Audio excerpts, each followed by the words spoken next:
Chapter 2 शेर की गुफा। बारिश 24 घंटे तक चली और ज्यादातर बार मूसलाधार बारिश हुई, जिससे जब बारिश रुकी तो वह जिस रास्ते पर चल रहा था वह पूरी तरह से मिट चुका था। ठंड और असहजता, यह एक क्रूर टार्जन था जो गीले जंगल की भूल भुलैया में घूम रहा था। मनु नामक बंदर नम पेड़ों में कांपता और बड़बड़ाता हुआ उसके पास आते ही डांटता हुआ भाग गया। यहाँ तक कि तेंदुओं और शेरों ने भी गुर्राती हुई तरमंगनी को बिना किसी बाधा के जाने दिया। जब दूसरे दिन फिर से सूरज चमका और एक विस्तृत खुला मैदान कुडू की पूरी गर्मी को ठंडे भूरे शरीर पर डालने लगा तो टार्जन का उत्साह बढ़ गया, लेकिन वह अभी भी एक उदास क्रोधी जानवर था जो लगातार दक्षिण की ओर बढ़ रहा था, जहां उसे फिर से जर्मनों का पता लगाने की उम्मीद थी। वह अब जर्मन पूर्वी अफ्रीका में था और उसका इरादा किलिमंजारो के पश्चिम में पहाड़ों को घेरना था, जिसकी ऊबड़ खाबड़ चोटियों से वह पूरी तरह से बचने को तैयार था, और फिर पर्वतमाला के दक्षिणी किनारे के साथ पूर्व की ओर मुड़कर उस रेलमार्ग पर पहुंचना था जो तांगा की ओर जाता था, क्योंकि लोगों के बीच उसके अनुभव से पता चलता था कि यह वह रेलमार्ग था जहां जर्मन सैनिकों के एकत्र होने की संभावना थी। 2 दिन बाद किलिमंजारो की दक्षिणी ढलानों से उसने दूर पूर्व में तोपों की गड़गड़ाहट सुनी। दोपहर का समय धुंधला और बादल छाए हुए थे और अब जब वो एक संकरी घाटी से गुजर रहा था तो बारिश की कुछ बड़ी बड़ी बूंदें उसके नंगे कंधों पर छलकने लगीं।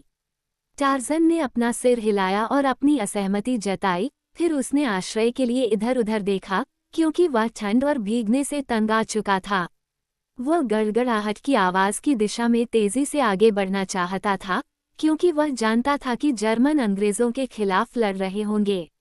एक पल के लिए उसका सीना गर्व से फूल गया कि वो अंग्रेज़ है, और फिर उसने फिर से क्रूरता से अपना सिर हिलाया। नहीं, उसने बुदबुदाया, बंदरों का टार्जन अंग्रेज़ नहीं है, क्योंकि अंग्रेज़ मनुष्य हैं और टार्जन टारमंगनी है, लेकिन वह अपने दुखिया सामान्य रूप से मानव जाति के प्रति अपनी उदास घृणा से भी नहीं छिप सका कि उसका दिल इस विचार से गर्म हो गया था कि अंग्रेज़ों ने जर्मनों से लड़ाई लड़ी थी। उनका खेद इस बात पर था कि अंग्रेज मानव थे, न कि विशाल श्वेत वानर जैसा कि वह स्वयं मानते थे। कल, उसने सोचा, मैं उस रास्ते से यात्रा करूंगा और जर्मनों को ढूंढूंगा, और फिर उसने खुद को तूफान से बचने के लिए कोई आश्रय खोजने के तत्काल कार्य में लगा दिया। कुछ ही देर में उसे एक छोटा और संकरा प्रवेश द्वार दिखाई दिया जो चट्टानों के तल पर एक गुफा जैसा प्रतीत हो रहा था, जो घाटी के उत्तरी किनारे का निर्माण करता था। खींचे हुए चाकू के साथ वह सावधानी से उस स्थान पर पहुंचा, क्योंकि वह जानता था कि अगर यह एक गुफा है तो निस्संदेह ये किसी अन्य जानवर का ठिकाना है। प्रवेश द्वार से पहले विभिन्न आकारों के कई बड़े पत्थर के टुकड़े पड़े थे, जो चट्टान के पूरे तल पर बिखरे हुए अन्य पत्थरों के समान थे, और टार्जन के मन में ये था कि अगर उसे गुफा खाली मिली तो वह दरवाजे को बंद कर देगा और आश्रय वाले अंदरूनी हिस्से में एक शांत और शांतिपूर्ण रात की नींद सुनिश्चित करेगा। तूफान को बाहर रहने दो, टार्जन तब तक अंदर रहेगा जब तक कि यह बंद न हो जाए, आरामदायक और सूखा। ठंडे पानी की एक छोटी सी धारा द्वार से बाहर की ओर टपक रही थी। गुफा के पास टार्जन घुटनों के बल बैठा और जमीन को सूंघने लगा। उसके मुंह से एक धीमी सी गड़गड़ाहट निकली और उसका ऊपरी होंठ मुड़ गया, जिससे उसके लड़ने वाले नुकीले दांत बाहर आ गए। नुमा, उसने बड़बड़ाया, लेकिन वह रुका नहीं। नुमा शायद घर पर न हो, वह जांच करेगा। प्रवेश द्वार इतना नीचा था कि बंदर आदमी को अपना सिर छेद के अंदर डालने से पहले ही चारों पैरों पर गिरना पड़ा, लेकिन पहले उसने देखा, सुना और अपने पीछे की ओर हर दिशा में सूंघा। वह उस दिशा से आश्चर्यचकित नहीं होना चाहता था। गुफा के भीतर उसकी पहली नज़र में एक संकरी सुरंग दिखाई दी, जिसके दूर के छोर पर दिन का उजाला था। सुरंग के अंदर इतना अंधेरा नहीं था कि बंदर आदमी आसानी से देख सके कि इस समय वहां कोई नहीं है। सावधानी से आगे बढ़ते हुए वह विपरीत छोर की ओर रेंगता हुआ गया, और उसे पूरा एहसास था कि अगर नुमा अचानक उसके सामने सुरंग में प्रवेश कर जाए तो इसका क्या मतलब होगा, लेकिन नुमा दिखाई नहीं दिया और बंदर आदमी आखिरकार खुले में निकल आया और सीधा खड़ा हो गया। उसने खुद को एक चट्टानी दरार में पाया जिसकी खड़ी दीवारें लगभग हर तरफ खड़ी थीं, घाटी से सुरंग चट्टान से गुजरती हुई बाहरी दुनिया से एक बड़े गड्ढे या खाई में जाने का रास्ता बनाती थी जो पूरी तरह से चट्टान की खड़ी दीवारों से घिरा हुआ था। घाटी से छोटे से रास्ते को छोड़कर खाई में जाने का कोई और रास्ता नहीं था, जो लगभग 100 फीट लंबा और लगभग 50 फीट चौड़ा था, और ऐसा लग रहा था कि लंबे समय से पानी के गिरने से चट्टान से घिस गया है।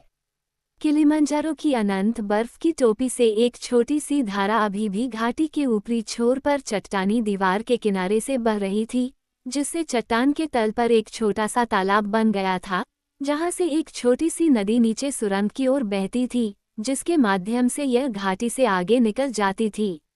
घाटी के केंद्र के पास एक बड़ा पेड़ पनप रहा था, जबकि कंकड़ पत्थरों के बीच यहाँ वहाँ तारदार घास के गुच्छे बिखरे हुए थे। कई बड़े जानवरों की हड्डियां इधर उधर बिखरी पड़ी थीं और उनमें कई मानव खोपड़ियां भी थीं। टार्ज़न ने अपनी भौहें ऊपर उठाईं। एक नरभक्षी, उसने बड़बड़ाते हुए कहा, और ऐसा लगता है कि उसने यहाँ लंबे समय तक अपना दबदबा बनाए रखा है। आज रात टार्ज़न नरभक्षी की मांद पर कब्जा कर लेगा और नूमा बाहर दहाड़ सकता है और बड़बड़ा सकता है। अपने आसपास की जांच करते हुए बंदर आदमी घाटी में काफी आगे बढ़ चुका था, और अब जब वह पेड़ के पास खड़ा था तो उसे संतुष्टि हो रही थी कि सुरंग रात के लिए एक सूखी और शांत शरणस्थली साबित होगी। वो प्रवेश द्वार के बाहरी छोर पर वापस जाने के लिए मुड़ा ताकि वह नूमा की वापसी के खिलाफ पत्थरों से इसे अवरुद्ध कर सके, लेकिन इस विचार के साथ ही उसके संवेदनशील कानों में कुछ ऐसा हुआ जिसने उसे सुरंग के मुंह पर आंखें गड़ाए हुए मूर्तिवत गतिहीनता में जमने पर मजबूर कर दिया। एक पल बाद एक विशाल शेर का सिर एक बड़े काले अयाल में फंसा हुआ दिखाई दिया। पीली हरी आंखें, गोल और बिना पलक झपकाए, सीधे अतिक्रमण करने वाले तरमांगनी पर घूर रही थीं। गहरी छाती से एक धीमी गड़गड़ाहट की आवाज आई, और शक्तिशाली नुकीले दांतों को उजागर करने के लिए होंठ पीछे मुड़े हुए थे।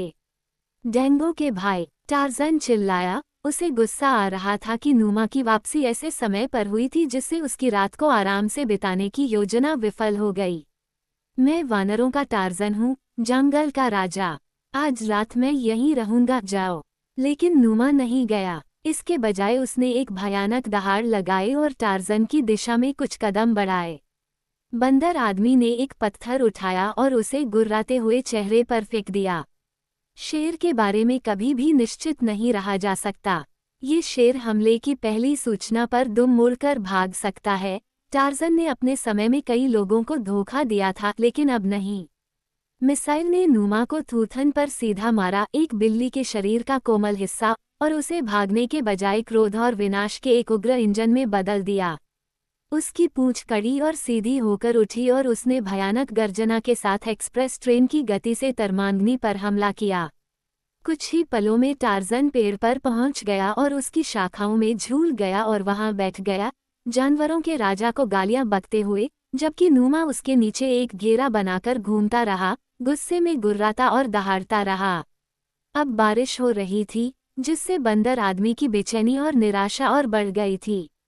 वो बहुत गुस्से में था, लेकिन चूंकि केवल प्रत्यक्ष आवश्यकता ने ही उसे शेर के साथ प्राणघातक युद्ध में धकेला था, क्योंकि वह जानता था कि उसके पास केवल भाग्य और चपलता ही थी, जो मांसपेशियों, वजन, नुकीले दांतों और पंजों की भयावह बाधाओं का सामना करने के लिए थी।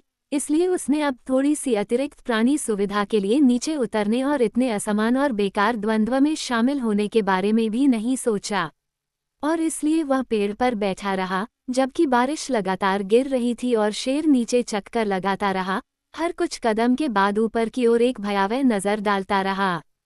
टार्ज़न ने भागने के रास्ते के लिए खड़ी दीवारों को देखा। वे एक साधारण आदमी को चकरा देते, लेकिन चढ़ाई करने के आदी बंदर आदमी ने कई जगहें देखी जहां वह पैर जमा सकता था, संभवतः जोखिम भरा, लेकिन अगर नूमा एक पल के लिए घाटी के दूर के छोर पर चला जाए तो उसे भागने का उचित आश्वासन मिल सकता था। हालांकि नूमा ने बारिश के बावजूद अपनी जगह छोड़ने का कोई संकेत नहीं दिया, इसलिए आखिरकार टार्ज़न ने गंभीरता से सोचना शुरू कर दिया कि क्या पेड़ पर ठंड और गीलेपन और अपमान के बजाय उसके साथ युद्ध का जोखिम उठाना बेहतर नहीं होगा। लेकिन जब वह अपने दिमाग में इस मामले पर विचार कर रहा था, नूमा अचानक मुड़ा और पीछे मुड़कर देखे बिना ही सुरंग की ओर राजसी ढंग से चल दिया। जिस क्षण वह गायब हुआ, टार्ज़न पेड़ के दूर वाले हिस्से पर हल्के से जमीन पर गिरा और पूरी गति से चट्टान की ओर भाग गया। शेर जैसे ही सुरंग में घुसा, वो तुरंत वापस बाहर निकल गया और एक फ्लैश की तरह घूमकर उड़ते हुए बंदर आदमी के पीछे पूरी ताकत से घाटी के पार निकल गया। लेकिन टार्ज़न की बढ़त बहुत ज्यादा थी। अगर वह खड़ी दीवार पर उंगली या पैर रखने की जगह पा लेता तो वह सुरक्षित रहता, लेकिन अगर वह गीली चट्टानों से फिसल जाता तो उसकी नियति पहले से ही तय थी, क्योंकि वह सीधे नुमा के चंगुल में गिर जाता जहां महान टारमंगनी भी असहाय हो जाती। बिल्ली की तरह फुर्ती से टार्ज़न 30 फीट तक चट्टान पर चढ़ गया, फिर रुक गया और वहां एक सुरक्षित पैर जमाने के बाद वह रुक गया और नुमा को देखा, जो अपने शिकार तक पहुंचने के लिए चट्टानी दीवार पर चढ़ने की एक जंगली और निरर्थक कोशिश में ऊपर की ओर छलांग लगा रहा था। जमीन से 15 या 20 फीट ऊपर शेर ने छलांग लगाई और फिर से हारकर पीछे की ओर गिर गया। टार्ज़न ने उसे एक पल के लिए देखा और फिर शिखर की ओर धीरे धीरे और सावधानी से चढ़ना शुरू किया। कई बार उसे पकड़ पाने में कठिनाई हुई, लेकिन आखिरकार उसने खुद को किनारे पर खींच लिया, उठ गया, एक ढीला पत्थर उठाया, उसे नुमा पर फेंका और दूर चला गया। घाटी में उतरने का आसान रास्ता ढूंढते हुए वह अभी भी गड़गड़ाती बंदूकों की दिशा में अपनी यात्रा जारी रखने वाला था। तभी अचानक एक विचार ने उसे रुकने पर मजबूर कर दिया और उसके होठों पर एक आधी मुस्कान खेल गई। मुड़कर वह तेजी से नुमा की सुरंग के बाहरी द्वार पर वापस चला गया। सुरंग के पास ही उसने एक पल के लिए ध्यान से सुना और फिर तेजी से बड़े बड़े पत्थर इकट्ठा करके प्रवेश द्वार के भीतर ढेर करना शुरू कर दिया। जब शेर अंदर दिखाई दिया तो उसने लगभग द्वार बंद ही कर दिया था। एक बहुत ही क्रूर और गुस्सैल शेर जो पत्थरों को पंजों से मारता और जोरदार दहाड़ता था, जिससे धरती कांप उठती थी, लेकिन दहाड़ से वानरों के टार्ज़न को डर नहीं लगता था। काला के झबरा सीने पर उसने कई सालों में ऐसी ही दहाड़ के क्रूर कोरस के साथ अनगिनत रातों में नींद में अपनी शिशु आंखें बंद कर ली थीं। जंगल में बिताए अपने जीवन का शायद ही कोई दिन या रात हो, और व्यवहारिक रूप से उसका पूरा जीवन जंगल में ही बीता था, जब उसने भूखे शेरों या क्रोधित शेरों या प्रेम रोगी शेरों की दहाड़ न सुनी हो। ऐसी आवाज़ें टार्ज़न को उसी तरह प्रभावित करती थीं जैसे किसी कार का हॉर्न आपको प्रभावित कर सकता है। अगर आप कार के सामने हैं तो यह आपको रास्ते से हटने की चेतावनी देता है, अगर आप कार के सामने नहीं हैं तो आप शायद ही इस पर ध्यान दें। लाक्षणिक रूप से टार्ज़न कार के सामने नहीं था, नुमा उस तक नहीं पहुंच सकता था और टार्ज़न ये जानता था, इसलिए उसने जानबूझकर प्रवेश द्वार को तब तक बंद रखा जब तक कि नुमा के फिर से बाहर निकलने की कोई संभावना नहीं रह गई। जब वो पूरी तरह से समाप्त हो गया तो उसने अवरोध के पार छिपे हुए शेर को देखकर मुंह बनाया और पूर्व की ओर अपना रास्ता फिर से शुरू कर दिया। एक नरभक्षी जो अब और मनुष्यों को नहीं खाएगा, उसने एकालाप किया। उस रात टार्ज़न एक चट्टान के नीचे लेटा रहा। अगली सुबह उसने अपनी यात्रा फिर शुरू की, केवल शिकार करने और अपनी भूख मिटाने के लिए ही रुका। जंगल के दूसरे जानवर खाते रहे और लेटे रहे, लेकिन टार्ज़न ने कभी भी अपने पेट को अपनी योजनाओं में बाधा नहीं बनने दिया। ये बंदर आदमी और जंगल के उसके साथियों के बीच सबसे बड़ा अंतर था। दिन के समय आगे की ओर गोलीबारी बढ़ती और घटती रही। उसने देखा कि भोर में और शाम के तुरंत बाद ये सबसे अधिक थी और रात के समय ये लगभग बंद हो जाती थी। दूसरे दिन दोपहर के मध्य में उसने सैनिकों को सामने की ओर बढ़ते देखा। वे छापामार दल लग रहे थे, क्योंकि वे अपने साथ बकरियां और गायें लाद रहे थे और उनके साथ अनाज और अन्य खाद्य पदार्थों से लदे देशी कुली भी थे। उसने देखा कि ये सभी देशी लोग गले में जंजीरों से बंधे हुए थे और उसने ये भी देखा कि सेना में जर्मन वर्दी पहने देशी सैनिक शामिल थे। अधिकारी गोरे लोग थे। टार्ज़न को किसी ने नहीं देखा, फिर भी वह 2 घंटे तक उनके बीच इधर उधर घूमता रहा। उसने उनकी वर्दी पर लगे चिन्हों का निरीक्षण किया और पाया कि वे उस चिन्ह से भिन्न थे जो उसने बंगले पर मृत सैनिकों में से एक से लिया था, और फिर वह घनी झाड़ियों में अदृश्य होकर उनके आगे निकल गया। वह जर्मनों के पास आया था और उन्हें नहीं मारा था, लेकिन ऐसा इसलिए था क्योंकि जर्मनों को मारना अभी तक उसके अस्तित्व का मुख्य उद्देश्य नहीं था। अब उसे उस व्यक्ति को खोजना था जिसने उसके साथी को मार डाला था। उसका हिसाब करने के बाद वह अपने रास्ते में आने वाले सभी जर्मनों को मार डालने का छोटा सा काम करेगा, और उसका मतलब ये था कि बहुत से लोग उसके रास्ते में आएंगे, क्योंकि वह उनका शिकार ठीक उसी तरह करेगा जैसे पेशेवर शिकारी नरभक्षियों का शिकार करते हैं। जैसे जैसे वह अग्रिम पंक्ति के करीब पहुंचता गया, सैनिकों की संख्या बढ़ती गई। मोटर, ट्रक और बैलगाड़ियां तथा एक छोटी सेना की सभी बाधाएं थीं और हमेशा पीछे की ओर पैदल चलने वाले या ले जाए जा रहे घायल लोग होते थे। उसने कुछ दूर पहले रेलमार्ग पार किया था और अनुमान लगाया था कि घायलों को बेस अस्पताल ले जाने के लिए रेलमार्ग पर ले जाया जा रहा होगा और संभवतः तट पर स्थित तांगा तक भी ले जाया जा रहा होगा। जब वह पेरे पर्वत की तलहटी में छिपे एक बड़े शिविर में पहुंचा तो शाम हो चुकी थी। जब वो पीछे से आ रहा था तो उसने पाया कि वहां बहुत कम सुरक्षा थी और जो पहरेदार थे वे भी सतर्क नहीं थे, इसलिए उसके लिए अंधेरा होने के बाद वहां घुसना और टेंट के पीछे छिपकर अपने साथी के हत्यारे के बारे में कुछ सुराग ढूंढना आसान था। जब वह एक तंबू के पास रुका जिसके सामने कई स्थानीय सैनिक बैठे थे, तो उसने स्थानीय बोली में बोले जा रहे कुछ शब्दों को सुना, जिसने उसका ध्यान तुरंत अपनी ओर खींचा। वजीर शैतानों की तरह लड़े, लेकिन हम उनसे बेहतर लड़ाके हैं और हमने उन सभी को मार डाला। जब हम समाप्त हो गए तो कप्तान आया और उस महिला को मार डाला। वह बाहर ही रहा और बहुत ऊंची आवाज में चिल्लाता रहा जब तक कि सभी लोग मारे नहीं गए। अंदर लेफ्टिनेंट वॉन गॉस अधिक बहादुर है। वह अंदर आया और दरवाजे के पास खड़ा होकर हम पर चिल्लाया, वह भी बहुत ऊंची आवाज में, और हमें आदेश दिया कि हम घायल हुए वजीर में से एक को दीवार में ठोंक दें, और फिर वह जोर से हंसा क्योंकि वह व्यक्ति घायल था। हम सभी हंस पड़े। ये बहुत मजेदार था। एक शिकारी जानवर की तरह भयानक और भयावह। टार्ज़न तंबू के पास छाया में दुबका हुआ था। उस जंगली दिमाग में क्या विचार आए, कौन बता सकता है। सुंदर चेहरे की अभिव्यक्ति से किसी भी तरह के जुनून का पता नहीं चला। ठंडी ग्रे आंखें केवल गहन सतर्कता को दर्शाती थीं। कुछ ही देर में सैनिक टार्ज़न ने पहले सुना था और एक विदाई शब्द के साथ दूर चला गया। वह बंदर आदमी से 10 फीट की दूरी से गुजरा और शिविर के पीछे की ओर बढ़ता रहा। टार्ज़न ने पीछा किया और झाड़ियों के झुरमुट की छाया में अपने शिकार को पकड़ लिया। जब वह आदमी अपने शिकार की पीठ पर कूदा और उसे जमीन पर गिरा दिया, तो कोई आवाज नहीं हुई, क्योंकि स्टील की उंगलियां सैनिक के गले पर एक साथ बंद थीं, प्रभावी रूप से किसी भी चीख को दबा रही थीं। गर्दन से टार्ज़न ने अपने शिकार को झाड़ियों की छिपी हुई जगह में घसीटा। कोई आवाज मत करो, उसने उस आदमी की अपनी आदिवासी बोली में चेतावनी देते हुए दूसरे के गले पर से अपनी पकड़ ढीली कर दी। वह व्यक्ति सांस लेने के लिए हौंफ रहा था, भयभीत आंखें ऊपर की ओर घुमा रहा था कि यह किस तरह का प्राणी हो सकता है जिसके वश में वह था।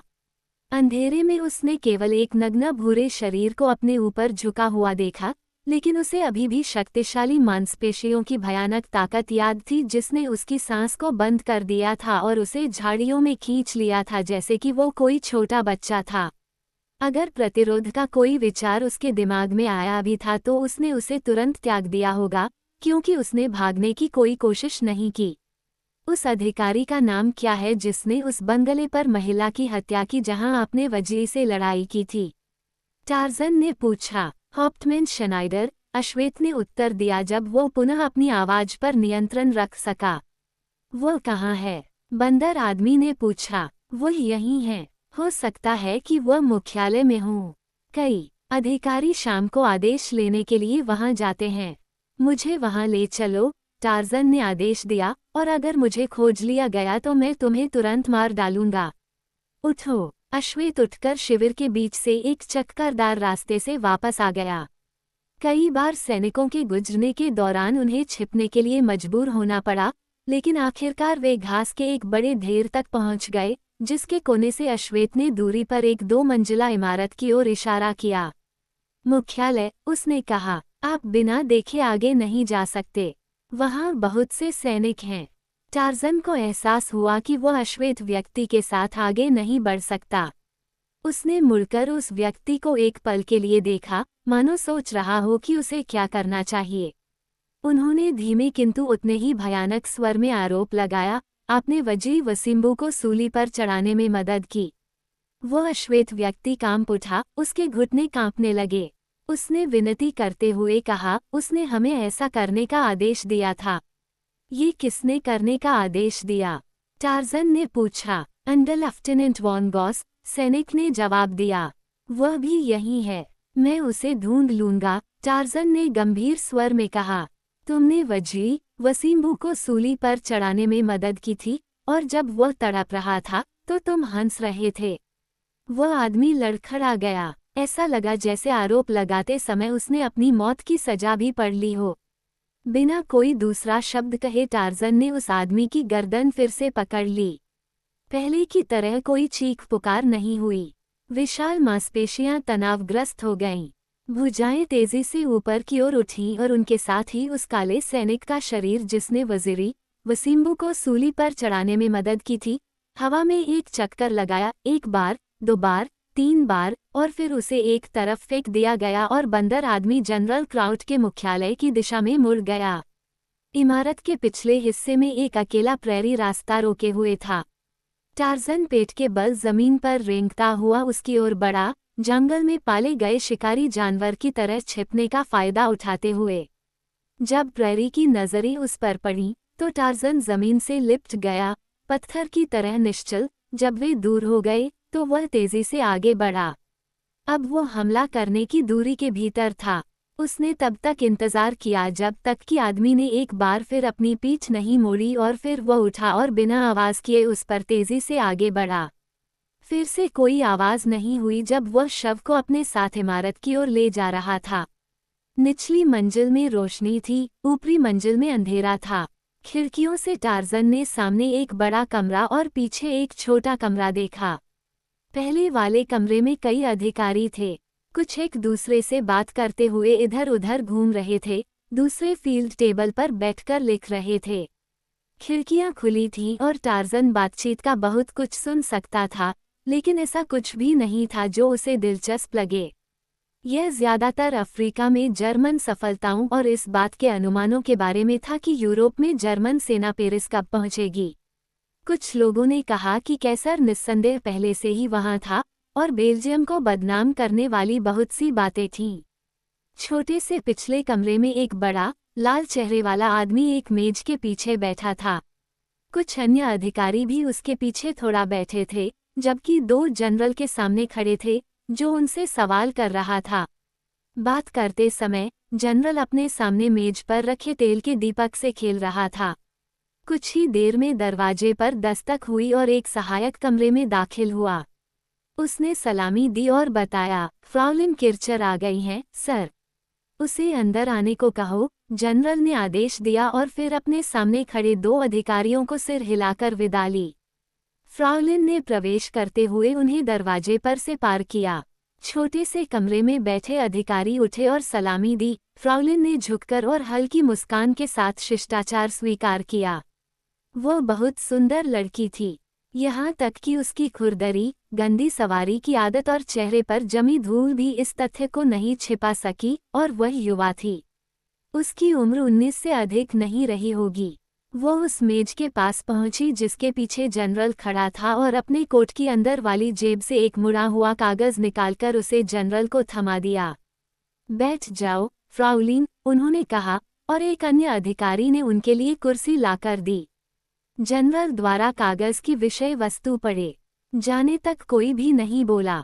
टार्जन ने कमरे में मौजूद अलग अलग लोगों का मूल्यांकन किया। उसे आश्चर्य हुआ कि शायद उनमें से कोई हॉप्टमैन शनाइडर न हो, क्योंकि उनमें से 2 कैप्टन थे। उसने लड़की को खुफिया विभाग की जासूस समझा। उसकी खूबसूरती उसे बिल्कुल भी पसंद नहीं आई। बिना किसी शर्मिंदगी के वो उस गोरी, जवान गर्दन को मरोड़ सकता था। वह जर्मन थी और यही काफी था, लेकिन उसके सामने दूसरा और ज्यादा महत्वपूर्ण काम था। उसे हॉप्टमैन शनाइडर चाहिए था। अंततः जनरल ने कागज से नजरें उठाईं। अच्छा, उसने लड़की से कहा, और फिर अपने एक सहयोगी से कहा, मेजर शनाइडर को बुलाओ। मेजर शनाइडर। टार्जन को लगा कि उसकी गर्दन के पीछे छोटे बाल खड़े हो गए हैं। वे पहले ही उस जानवर को पदोन्नत कर चुके थे जिसने उसके साथी की हत्या की थी। निस्संदेह उन्होंने उसे उसी अपराध के लिए पदोन्नत किया था। सहायक कमरे से बाहर चला गया और अन्य लोग सामान्य बातचीत में लग गए, जिससे टार्ज़न को ये स्पष्ट हो गया कि जर्मन पूर्वी अफ्रीकी सेना की संख्या ब्रिटिशों से बहुत अधिक थी और ब्रिटिश भारी नुकसान उठा रहे थे। बंदर आदमी झाड़ियों के एक समूह में इतना छिपा हुआ था कि वो कमरे के अंदर से देखे बिना ही कमरे के अंदर का नज़ारा देख सकता था, जबकि वो उसी समय किसी की नज़र से छिपा हुआ था जो उस प्रहरी की चौकी के पास से गुजर सकता था जिसे उसने मारा था। कुछ देर के लिए वह उम्मीद कर रहा था कि कोई गश्ती दल या राहत दल आएगा और उसे पता चलेगा कि प्रहरी गायब है, लेकिन उसे पता था कि तत्काल और गहन खोज की जाएगी। वह बेसब्री से उस आदमी के आने का इंतजार कर रहा था जिसे वह ढूंढ रहा था और आखिरकार उसे वह सहायक फिर से दिखाई दिया जिसे उसे लाने के लिए भेजा गया था और उसके साथ एक मध्यम कद का अधिकारी था जिसकी मूंछें बहुत मजबूत और ऊंची थीं। नवागंतुक मेज की तरफ बढ़ा, रुका और रिपोर्ट करते हुए सलामी दी। जनरल ने सलामी स्वीकार की और लड़की की ओर मुड़ा। फ्राउलिन किर्चा, उन्होंने कहा, मुझे मेजर शनाइडर को पेश करने की अनुमति दें। टार्ज़न ने और कुछ सुनने का इंतजार नहीं किया। खिड़की की चौखट पर हथेली रखकर वह कैसर के अधिकारियों के चकित समूह के बीच कमरे में कूद गया। एक कदम आगे बढ़ते हुए वह मेज पर पहुंच गया और अपने हाथ के एक झटके से लैंप को जनरल के मोटे पेट पर मारा, जो दाह संस्कार से बचने के अपने पागल प्रयास में कुर्सी समेत फर्श पर पीछे की ओर गिर पड़ा। दो सहायकों ने उस बंदर आदमी की ओर छलांग लगाई जिसने पहले को उठाया और दूसरे के चेहरे पर फेंक दिया। लड़की अपनी कुर्सी से उछलकर दीवार से सटकर खड़ी हो गई थी। दूसरे अधिकारी गार्ड और मदद के लिए जोर से पुकार रहे थे। टार्ज़न का उद्देश्य सिर्फ एक व्यक्ति पर केंद्रित था और वह उस पर नजर रखे हुए था। एक पल के लिए हमले से मुक्त होकर उसने मेजर शनाइडर को पकड़ लिया, उसे अपने कंधे पर फेंक दिया और इतनी तेजी से खिड़की से बाहर निकल गया कि चकित सभा को ये समझ में ही नहीं आया कि क्या हुआ था। एक नज़र में ही उसे पता चल गया कि प्रेरी का पद अभी भी खाली था और एक पल बाद वह और उसका बोझ घास के ढेर की छाया में थे। मेजर शनाइडर ने बहुत बढ़िया कारण से कोई शोर नहीं मचाया था क्योंकि उसकी सांस बंद हो गई थी। अब टार्ज़न ने अपनी पकड़ इतनी ढीली कर दी कि आदमी को सांस लेने की अनुमति मिल गई। उन्होंने कहा, अगर आप आवाज निकालेंगे तो आपका गला फिर से घोंट दिया जाएगा। सावधानी से और असीम धैर्य के बाद टार्ज़न ने अंतिम चौकी पार की। अपने बंदी को अपने आगे चलने के लिए मजबूर करते हुए वह पश्चिम की ओर बढ़ता रहा, जब तक कि देर रात तक वह रेलवे को फिर से पार नहीं कर गया, जहां उसे खोजे जाने से काफी हद तक सुरक्षित महसूस हुआ। जर्मन ने गालियां दी, बड़बड़ाया, धमकी दी और सवाल पूछे, लेकिन उसका एकमात्र जवाब टार्ज़न के तीखे युद्ध भाले से एक और धक्का था। वानर आदमी ने उसे साथ ले लिया जैसे वह एक सुअर को ले जाता। अंतर ये था कि उसके पास सुअर के लिए अधिक सम्मान और इसलिए अधिक विचार था। अब तक टार्ज़न ने बदला लेने के बारे में बहुत कम सोचा था। अब वह सोच रहा था कि सज़ा किस रूप में दी जानी चाहिए। वह सिर्फ एक बात के बारे में निश्चित था, इसका अंत मौत से होना चाहिए। सभी बहादुर पुरुषों और साहसी जानवरों की तरह टार्ज़न में भी यातना देने की स्वाभाविक प्रवृत्ति नहीं थी, वास्तव में बिल्कुल भी नहीं, लेकिन यह मामला उसके अनुभव में अनूठा था। न्याय की एक अंतर्निहित भावना ने आंख के बदले आंख की मांग की और उसकी हाल ही की शपथ ने और भी अधिक की मांग की। हाँ, प्राणी को भी वैसी ही पीड़ा सहनी होगी जैसी उसने जेन क्लेटन को सहनी थी। टार्ज़न उस आदमी को वैसी पीड़ा नहीं देना चाहता था जैसी उसने सहन की थी, क्योंकि शारीरिक पीड़ा कभी भी मानसिक यातना की उत्कृष्टता तक नहीं पहुंच सकती। पूरी रात बंदर आदमी थके हुए और अब भयभीत खून को उकसाता रहा।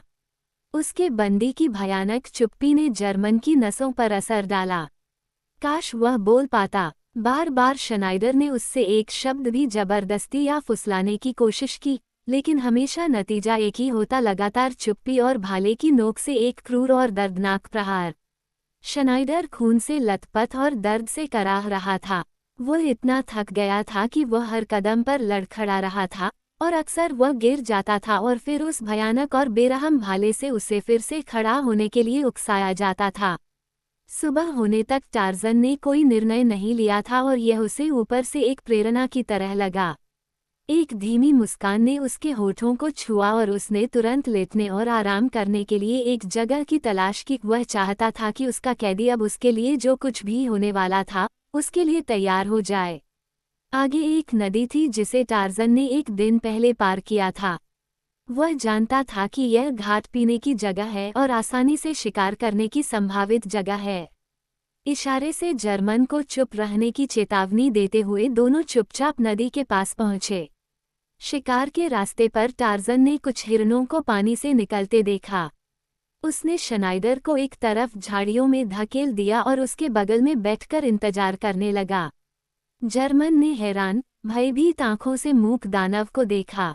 नई सुबह में वह पहली बार अपने बंदी को अच्छी तरह से देख पाया था, और अगर वह पहले हैरान और भयभीत था, तो वे संवेदनाएं अब जो उसने अनुभव की थीं, उसके सामने कुछ भी नहीं थीं। ये लगभग नंगा, सफ़ेद जंगली कौन और क्या हो सकता है? उसने उसे सिर्फ एक बार बोलते हुए सुना था जब उसने उसे चुप रहने के लिए चेताया था, और तब भी बेहतरीन जर्मन और संस्कृति के सुरीले स्वर में। अब वो उसे ऐसे देख रहा था जैसे मोहित मेढक उस सांप को देख रहा है जो उसे खाने वाला है। उसने देखा कि सुंदर अंग और सुडौल शरीर संगमरमर की मूर्ति की तरह निश्चल है, जबकि प्राणी पत्तों की ओट में दुबका हुआ है। एक भी मांसपेशी, एक भी तंत्रिका नहीं हिल रही थी। उसने देखा कि हिरन धीरे धीरे पगडंडी पर आ रहा है, हवा के साथ और बिना किसी को पता चले। उसने एक हिरन को गुजरते देखा, एक बूढ़ा हिरन और फिर एक युवा और मोटा हिरन घात लगाए विशालकाय के सामने आया, और शनाइडर की आंखें चौड़ी हो गईं और उसके होठों से आतंक की चीख लगभग निकल गई जब उसने देखा कि उसके बगल में फुर्तीला जानवर सीधे युवा हिरन के गले की ओर झपटा और उन मानवीय होठों से जंगली जानवर की शिकार करने वाली दहाड़ सुनी। हिरन नीचे गिर गया और टार्ज़न और उसके बंदी को मांस मिला। वानर पुरुष ने अपना भोजन कच्चा ही खा लिया, लेकिन उसने जर्मन को आग जलाकर अपना हिस्सा पकाने की अनुमति दे दी। दोनों दोपहर तक वहीं लेटे रहे और फिर एक बार फिर यात्रा पर निकल पड़े। ये यात्रा शनाइडर के लिए इतनी भयावह थी, क्योंकि उसे अपने गंतव्य का पता नहीं था, कि कई बार वह टार्ज़न के पैरों में गिरकर स्पष्टीकरण और दया की भीख मांगता रहा, लेकिन वानर मानव चुपचाप आगे बढ़ता रहा, और असफल हून को जब भी वह लड़खड़ाता, उसे उकसाता रहा। वे अपने गंतव्य पर पहुंचने से पहले तीसरे दिन की दोपहर हो चुकी थी। एक खड़ी चढ़ाई और थोड़ी दूर चलने के बाद वे एक खड़ी चट्टान के किनारे पर रुके और शनाइडर ने एक संकरी खाई में नीचे देखा जहां एक छोटा सा पेड़ एक छोटी सी नदी के किनारे उग रहा था और चट्टानों से भरी मिट्टी से छिटकी हुई घास उग रही थी। टार्ज़न ने उसे किनारे पर जाने का इशारा किया, लेकिन जर्मन डर के मारे पीछे हट गया। बंदर आदमी ने उसे पकड़ लिया और उसे किनारे की ओर जोर से धकेल दिया। नीचे उतरो, उसने कहा। ये 3 दिनों में दूसरी बार था जब उसने बात की थी, और शायद उसकी चुप्पी, जो अपने आप में अशुभ थी, ने बोचे के सीने में भाले की नोक से भी अधिक भय पैदा किया था, जो हमेशा की तरह हमेशा तैयार रहता था। शनाइडर ने डरकर किनारे की ओर देखा, लेकिन जब टार्ज़न ने उसे रोका तो वह ऐसा करने ही वाला था। मैं लॉर्ड ग्रास्टोक हूँ, उसने कहा। तुमने वजीरी देश में मेरी पत्नी की हत्या की थी। अब तुम समझ जाओगे कि मैं तुम्हें क्यों पकड़ने आया हूँ। नीचे उतरो। जर्मन घुटनों के बल गिर पड़ा। मैंने तुम्हारी पत्नी की हत्या नहीं की, वह चिल्लाया। दया करो, मैंने तुम्हारी पत्नी की हत्या नहीं की। मैं कुछ नहीं जानता। नीचे उतरो। टार्ज़न ने अपने भाले की नोक को ऊपर उठाते हुए कहा।